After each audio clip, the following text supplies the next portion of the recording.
Right. Hello, and I want to welcome to the Butterfly Effect Misa Hopkins. And she is a best-selling author and a transformational counselor and a speaker. So I want to thank you so much for being here. It's been a pleasure connecting with you. Well, I'm glad to be here. And I love the concept, Carissa, of the butterfly effect, that often it is the little things we do, we don't even realize we're doing them, right, that are making the biggest differences in our lives. And being able to see those connections helps us trust more and more in how the divine works in our lives. So great topic. Well, thank you. So I would love for you to share a little bit about your journey and what got you to be doing the work that you're doing now. If it's something that you've always been connected to, or if it's something that you came across on your journey. Yeah, there was a pivotal moment for me when I found out that I was producing as much testosterone as a teenage boy. It kind of set everything into motion. And to set that up a little bit, I had been seeing doctors for 7 years. And back then, we didn't have the kind of endocrine science that we have now. So my husband and I at the time were thinking about having a baby. I was excited. That wasn't happening. My hormones seemed to be off. I was depressed. My face was breaking out. I ached. My whole body was in pain. And very, very temperamental.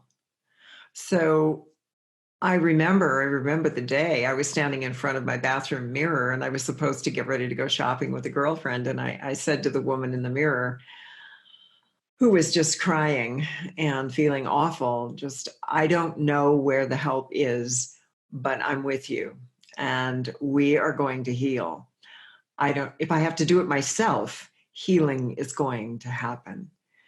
And I pulled myself together. I went out to the car to meet my girlfriend so we could go shopping. And she had never discussed this before. And she started asking me about symptoms that I might have been experiencing. And she nailed every single symptom. And she said, it's a hormone imbalance. And I know that because I did a lot of research because I had one. And you are just 50 miles from one of the leading experts in the world. And here's the name. Go see him. You're going to be fine in no time. And I did. And sure enough, he was pretty certain he knew what was going on in my body, but he ran the tests. And I was producing as much testosterone as a teenage boy. My female organs were literally atrophying. So that was the pain that I was experiencing. And you can imagine the mood swings I was going through with that much hormonal imbalance. And that really was the beginning of a journey in which I needed to and did and still do discover the differences, the profound energetic differences between feminine energy and masculine energy. In the body, food tastes differently to the mouth, and you process what you're experiencing differently, at least I did, from a masculine perspective than I do now that my body is in balance.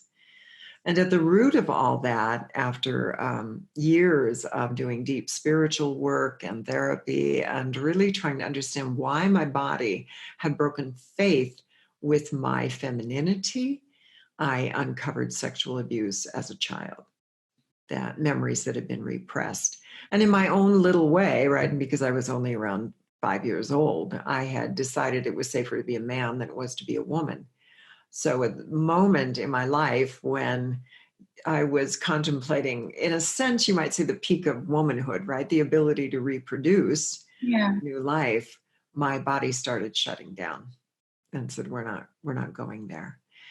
And that was the beginning of this journey that led me into profound states of consciousness, thankfully, in divine feminine and divine masculine consciousness, and now help people all over the world understand what that is energetically and why it's so important in the world today. Yeah. Well, thank you so much for sharing that. I think one thing that a lot of people don't know is that, when we're struggling with stuff like diseases and all kinds of imbalances in our body, there's usually a lot of times emotional stuff and trauma stored in our body. And so thank you so much for sharing that, because I think it gives a lot of people hope that, that they don't have to continue on the path of whatever they're going down, like whether it's suffering or just not knowing what to do. So thank you. And that's interesting that you shared that about the taste buds being different. I've never, that's something that's new for me to hear.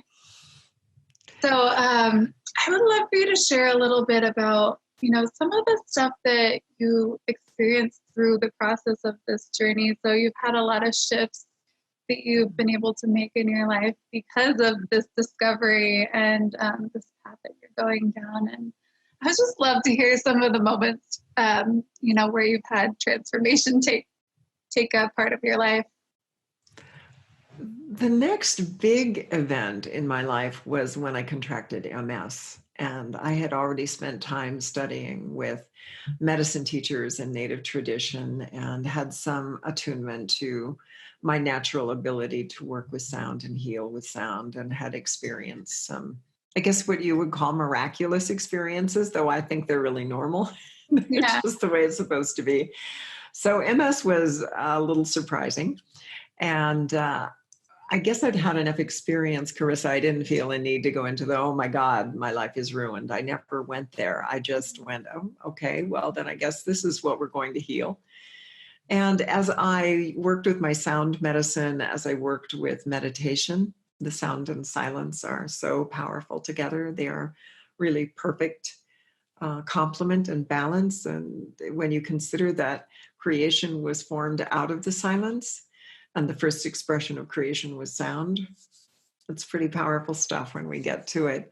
Yeah. So I was in silence and sound doing my healing. And what became apparent was that there was an emotional root behind the MS. And I found with most people I work with, most of the time, there is an emotional predisposition that sets you up to experience illness the way you experience in your body.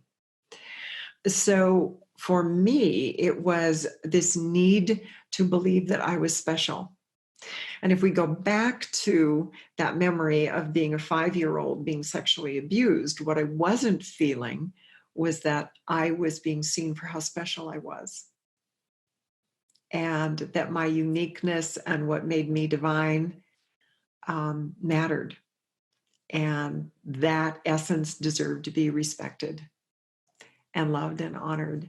So the best word that I could come up with was I need to feel special. And being a woman on a spiritual path, all my red lights went off saying, wait a minute, nobody's more, because it was more special, right? That was the underlying text. You're more special than anybody else. Well, that's how a 5-year-old thinks, right? I am the most special, important person right now. Why aren't you seeing who I am?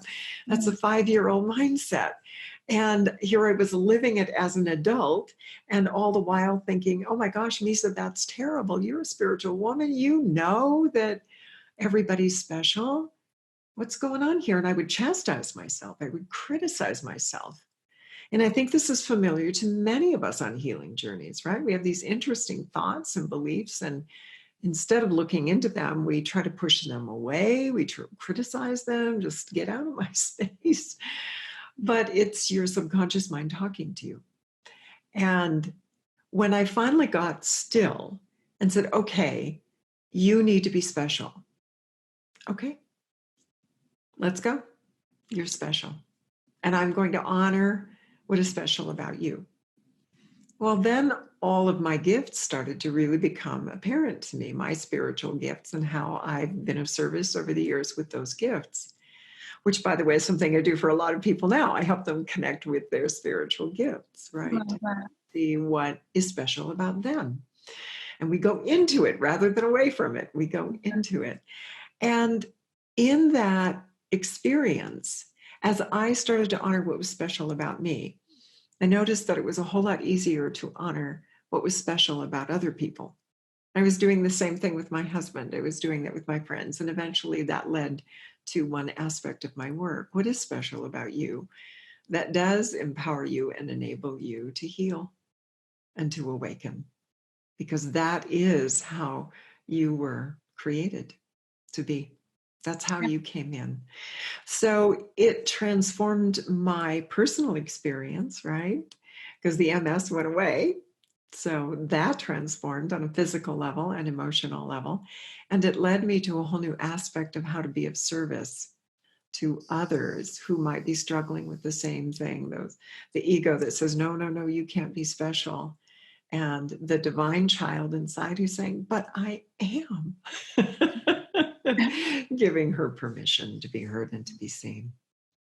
I love that. I think it can kind of relate to, for me, I sought outside myself for a lot of love and validation, and still, even after being a little bit on my journey of spirituality and being awakened a little bit, I'm like, somebody's gonna notice me, but it was really a journey of learning that it was stuff that I needed to do for myself and recognizing myself and start to love about myself and self-love.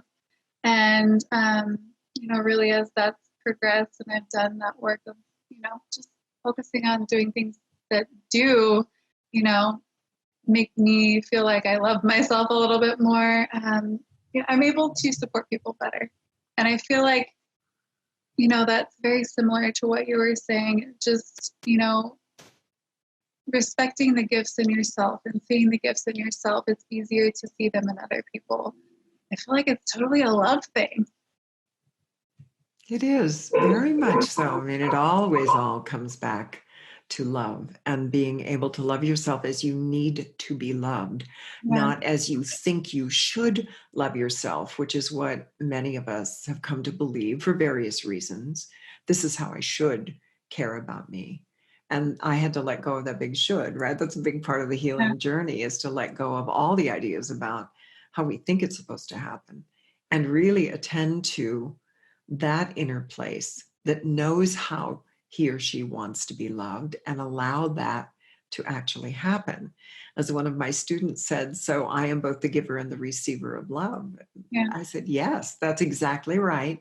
The love that you will best receive, that will go the deepest in you, is love from you, because there is no other being on the planet who will love you the way you do and know exactly what that nuance is.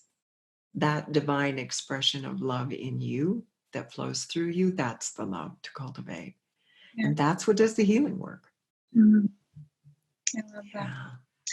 So you love to focus on the divine feminine and masculine, and I would love for you to share your passion around that. So whenever you feel called to share about that, I would love to, share that with our audience.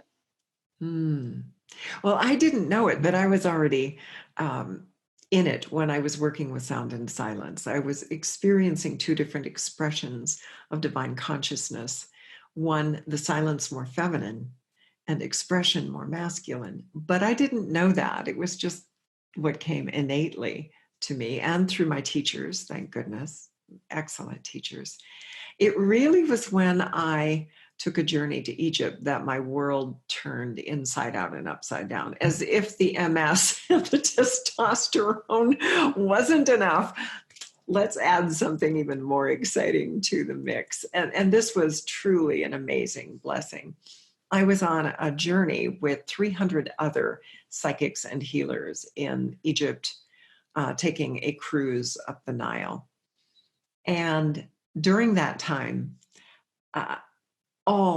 most everyone was having amazing mystical experiences and openings. And I was blessed. I received one as well that informed the work for the rest of my life. And I know that from now until I cross over, this is my work. Yeah. I was taken into feminine consciousness. Now, I didn't know that's what the name of it was at the time. I wouldn't even say I was in it. I would say I was it. I was the womb of creation. I was darkness. I was silence. I was stillness. I was aware of all life, all potential for life, everything that has been, could be, will be, all of it. The Chinese describe it best. They describe it as yin energy, and they describe it as this, they wouldn't even call it womb-like space, but they call it that great darkness. The primordial womb is how my ancestors taught me to think of it. That all life comes from that potential that exists. And it is out of this space that I began to understand what we meant when we talked about feminine, that because I was that space for almost 24 hours. So when I talk about the sacred feminine, it's not theoretical.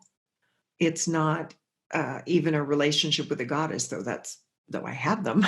Yeah. That's powerful, right? Yeah. These beautiful beings on the other side that help us awaken to who we are.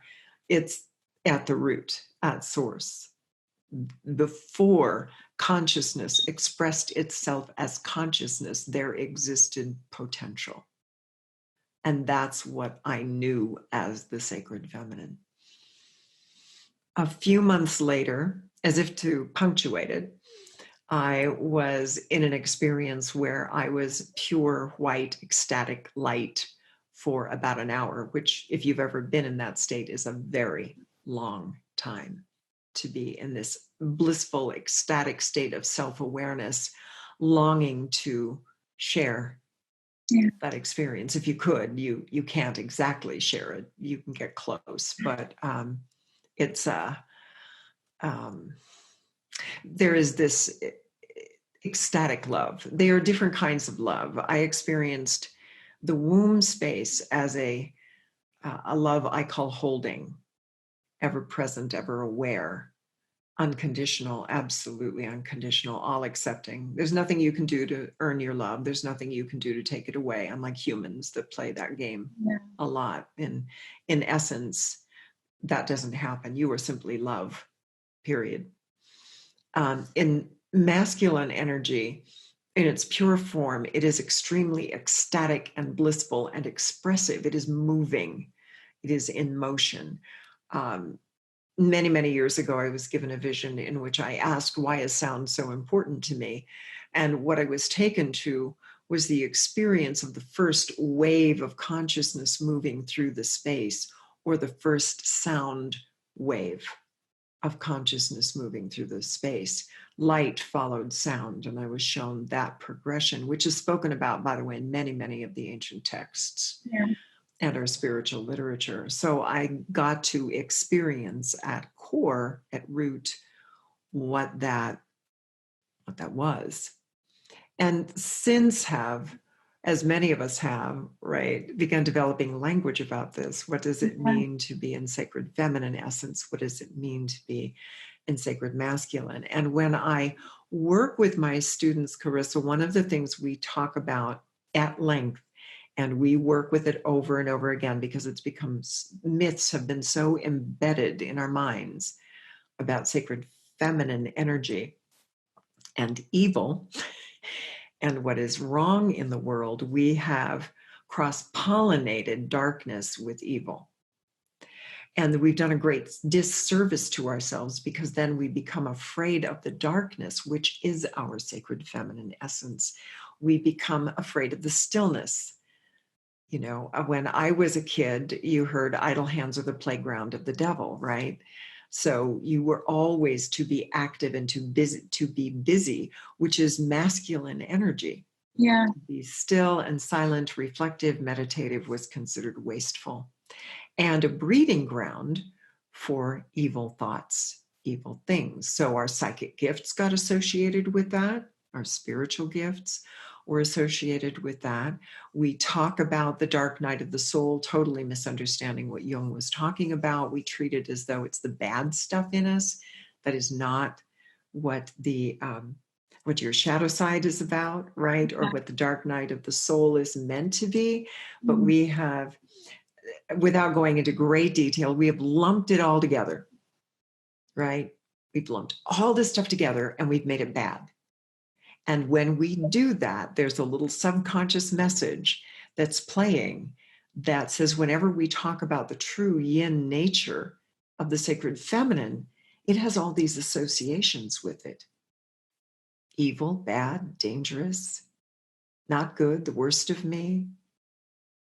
And so we separate ourselves from our very essence, unaware that that's what we're doing. So when my women come and spend time with me and we go into deep, deep journeys, deep practices to unravel that, unravel those beliefs, we open to the womb as sanctuary. And the womb as a place where instead of experiencing the worst of us, we learn how to hold in compassion all of who we are, all of our experiences, the intended with great outcomes and the intended with not so good outcomes and the unintended with both kinds of outcomes, right? That we are beings who are constantly in creation, constantly. Some of it works, some of it doesn't, given our perspective in the moment, in the moment. And that by being present to that, by being present to whatever is there, our emotions, usually for women first, we don't push away our emotions, we embrace our emotions. And when we do, and we enter into that silent womb, and we hold our emotions in the same way that that primordial womb has been holding us, then the difficulties unravel themselves. There's nothing to fix. There's nothing broken. We simply, it unwinds and unravels. And we are reborn into the light and sound and the ecstatic expression of who we are naturally. So in many ways, we stimulate what we might call, for the sake of this summit, we stimulate the butterfly effect by being present to what is in that unconditional love, in the silence and the stillness, and allow ourselves to be witness to what is there without judging it. And then magic occurs on its own. Yeah, I love that. I think, you know, for me, learning to accept all aspects of myself has been hugely important in my life. Really, like the emotions thing is definitely something that's been huge, to be able to shift into accepting all of the emotions. And I would love for you to share a little bit about your experience with that, you know, going through what you have gone through with the shift in your testosterone. Because emotions is huge, and a lot of times people would tell me I was too sensitive. So I would love to hear like what your experience was going through what you had gone through. Particularly with the testosterone production, my mood swings were terrific.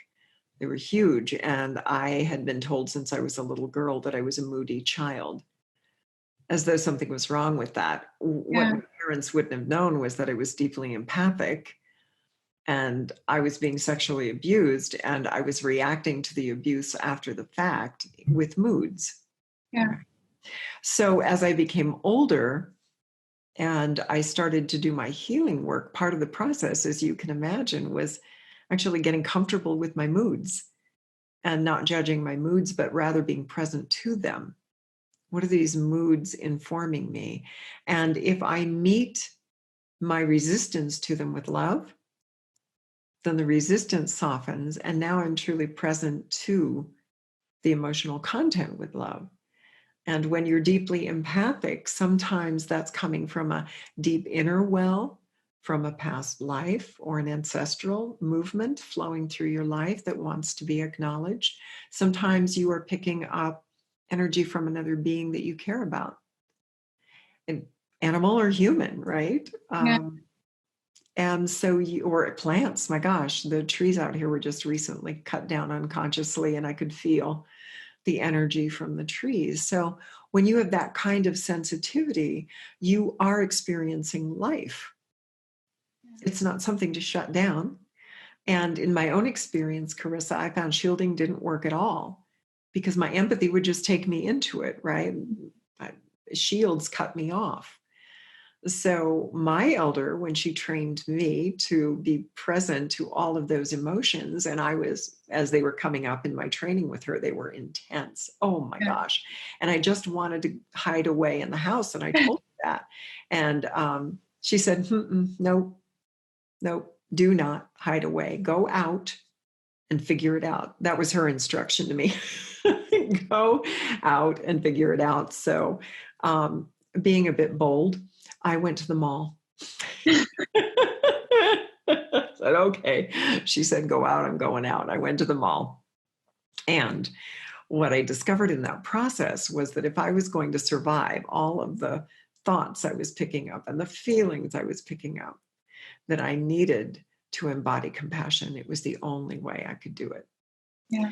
Sometime later, I had teachers that taught me more directly that that is the way, as an empath, you protect yourself and others.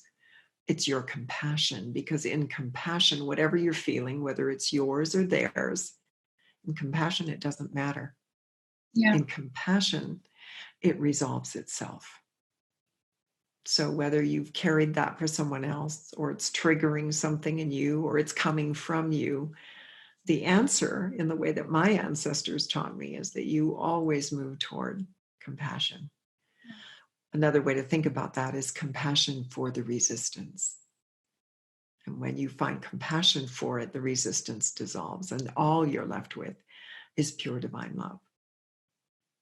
The I love. issues begin to resolve themselves. Sorry about that. Yeah, Oh, no. they start resolving themselves. Yeah. I mean, I love that you touched on that, because I've shared with you a little bit about my high sensitivity, and people did try to, like, depending on who you're learning from, they'll tell you different ways to go about it, whether to protect yourself or to accept it. So I love, what's worked for you, because that's also what's worked for me, is not shielding myself and learning compassion, compassion towards it. So thank you for sharing that. Mm-hmm. As somebody who is sensitive, what are some of the tools that you've found on this journey to support you? I know there's going to be some of our audience that actually are new to this journey. So if you could share stuff for them, as well as somebody who's already on this journey, that would be amazing. Yeah, I've been a meditator, and I've worked with sound healer as a sound healer for years and years and years. And I love both of them in terms of helping me maintain my sanity and being able to support myself in healing at every level, emotionally, physically, mentally, and emotionally, but also being able to help others. And I use both equally. I use silence in healing by holding in silence. I also use sound to assist. The tool, though, that has made the biggest difference for me is the one that was given to me called the holding. The meditation is very simple, and I offer it in a guided format for those of us that aren't too comfortable yet with meditation and want that kind of prompting to help us stay in a still place. And the holding is really a return to the primordial womb. We could think of it as Divine Mother, or essence, or source, in its feminine form. And being in that space and holding in compassion the emotions that move through and the layers of emotions that move through, I have found that to be the most powerful meditation I've ever done. And the reason is that it allows the difficulties and challenges to unravel themselves. My only job is to be in compassion, nothing to figure out, nothing to transform, nothing to fix, nothing to alter. It's pure feminine energy. And I find women really respond to that because we haven't had enough of it. Yeah. Just to simply be in loving awareness with what is. And there is a transformation that occurs naturally, where you are, as I mentioned earlier, reborn into the light and sound and the awareness of you as a vibrant living being on this planet and what you can be and live and do. And I've done it for years and years. At one point, I took an issue that I've had ever since I was a kid into the holding meditation. I did it every day for 30 days. At the end of 30 days, I could feel the original issue gone from my field, completely gone. I called my friend and I said, Ariane, it's gone. I watched it leave because she was doing the practice at the same time. We were comparing notes. Yeah. And she said, that's really great. What was it? I said, I don't remember. It was so far gone from my consciousness. All the layers had been worked through. It was gone. She also, and she talks about this, by the way, on my website, so it's legal to share it here. She had suffered from 15 years of chronic genetic depression. She'd been a meditator for something like 30 years, still was there. She started doing the holding meditation. 3 months later, she called me and said, you know that chronic depression I've suffered with all my life? I said, yeah. She said, it's gone. I watched it lift out of my field. She's very clairvoyant. She watched it go. I talked to her 3 years later. We were having a cup of iced tea on my patio. She said, do you remember the day I called you about that? I said, yeah. She said, do you know it's been 3 years and I haven't had a bout of depression since then? Another woman used the same meditation for the other side of reality, creating reality. She had a chronic illness. She wasn't ready to go back to work. She was healing. Her husband had been working and providing for them, and he was not liking his job. It was getting harder and harder to go every day.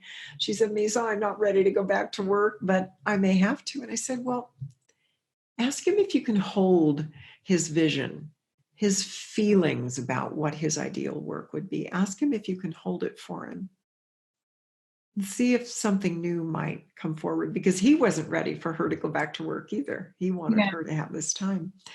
So she did for 1 week. And 1 week later, he had 3 new job offers, all of them better situations than the one he was in. So this meditation that was so graciously given to me by my ancestors helps us heal the wounds that we've carried throughout lifetimes, and I do mean that literally, lifetimes of wounds, as well as this lifetime. It also helps us manifest our impulses, our desires, as the ancestors call them, from the divine to be made manifest, so that we can see the beauty of our divine love in action, as well as being held from the womb. So both in its feminine and masculine forms, we get to experience the power of our true essence as divine love. That's beautiful that they've had those transformations and those shifts in their life, and what has came from just practicing this meditation. And you're actually offering it as the same one as a gift, correct? It is indeed. We offer it for free. There have been tens of thousands of downloads of this meditation now. And so you can get it at sacredfemininawakening.com. Go to the homepage. We're also going to provide it on the summit as well, so they can get access there too. And one thing that you did, I think you mentioned it, but just sticking to doing it, like, it's not just a one-time thing and you're going to change your life. I mean, that stuff does happen, right? But I think it's really sticking to it for how many days did you recommend? 30 to 90 seems to be magic numbers. 60 also has effects, but it's been pretty well documented that if you really want to make change in your life, you need to stay devoted to something for 30 days at a minimum. Upwards of 90 tends to create more dramatic effects. So for me, 30 days was enough to lift it. For my dear friend, it took 90 days. But that dedication, you're right, is key. Yeah. If it happens more quickly, it means you were more ripe and ready. You were the fruit ready to come off the tree. If it takes a little longer, you need a little more sunshine, a little more water, a little more attention before the fruit is ripe and ready to fall. Thank you. Yeah, because I know there's just a lot of people who sometimes give up, if they don't see instant shifts and, instant gratification. So I just wanted to mention that again. And so thank you. And Is there anything that your heart feels called to share that you didn't have a chance to share yet? Well, most of all, to thank you. To thank you for creating this space and for allowing me to be a part of your sacred circle and the hoop that Yeah, you're creating. It's in my belief system and in my experiences, it's because we continue to hold our hands out to each other yeah, that we grow and we expand and we each share our stories. We share our experiences, and we do that hopefully from an egoless place, but we share so that we can each empower each other and delight in then hearing more and more stories of more and more women stepping into, and men, and our beautiful men. I don't want to leave them out. I work almost exclusively with women, so forgive me, that's just natural for me. But definitely our women and our men who are here to really awaken the planet. And we're doing it with each other's help. So thank you for your beautiful circle. well, thank you. I appreciate you from the bottom of my heart, being willing to do this journey and be here and create this with me and share your journey, because it's so important for us to be able to do that. So I do appreciate you so very much. Thank you.